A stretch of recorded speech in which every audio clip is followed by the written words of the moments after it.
any of us that have licenses know that we'll never forget our driving instructor. I know I'll never forget mine. Creepy Greg, aka Greasy Greg. He was just that, greasy and creepy. Okay, let me just start by saying this. It was summer. I just got out of school. I didn't have a job. I didn't have a girlfriend.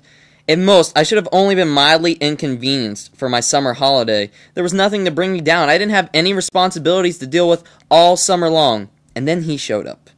That's right. I forgot that I had to drive that summer as soon as I got out of school. You know what? He walked up on my doorstep. Well, not really my doorstep, kind of my sidewalk. He couldn't quite make it up to the doorway. It was too long of a walk. He was a very large man. And obviously, from his sweatpants and how he looked exactly like the guy from the Dave Matthews videos, he was definitely bringing sexy back. Let's just say, by when I got in his car, it was dank, dirty, dark. And I didn't like it much either. It smelled horrible. You know what? And I could smell the halitosis coming from what I thought was his heavy breathing, but you know what? It might have actually been his ass expelling horrible, horrible smells. You know what? There's only one word that can sum it up. Putrid. That's right. Putrid. Putrid. Putrid.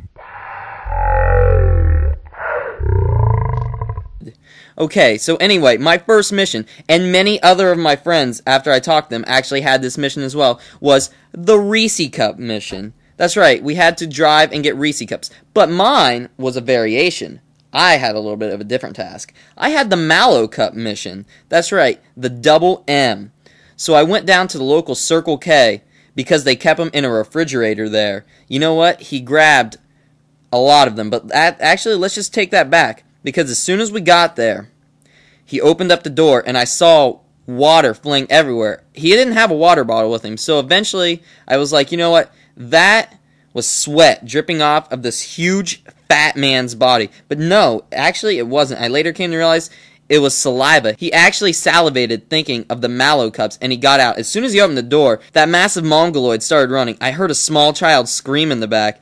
It was very horrifying, I'm sure, for the child, as Greg trampled him in order to get his Mallow Cups. As soon as he got in the car, he whooped down all 8 Mallow Cups. And then, when he was done, I'm pretty sure they must have put something in those Mallow Cups to make him delusional. He said it was time for a snack. So he told me to roll up to the BK Lounge, like Dane Cook would say. The BK Lounge. So we went up there, and he ordered, I'm pretty sure, 2 Whoppers, a couple fries, you know, like, whatever else is on the menu. Probably a couple apple pies. Anyway, as soon as I grabbed the bag, since we went through the drive-thru, he Hulk ripped it from my arm. To this day, right now, see this part right here that should have muscle that doesn't, because I don't work out? It still hurts to this day because he ripped it out of my arm. I really wanted to sue him, but you know what, I didn't want him to know any of my other information as well. So anyway, we finally drove all the way back home. The rest of the day was pretty much a blur. Actually, he passed out. I thought he was dead, but I woke him up, and it was actually, he wanted me to drive him to another fast food place, but it was time for me to go home. So we went through the town of Roseville, came back home, and I stopped. I got out, and I was like, oh my god, I have so many more days with this man. I looked back. He waved. He stopped. His under flab right here, this stuff, that little extra skin right there, it waved about 6 seconds after he quit waving because he was so bulky. Alright. And the only thing I could think as I turned and started to walk back in my house is, I love you, Billy Blanks. Tybo for life. Tybo for life, buddy.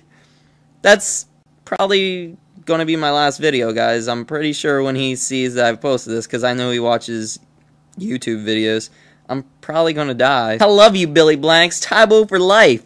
Tybo for life, buddy.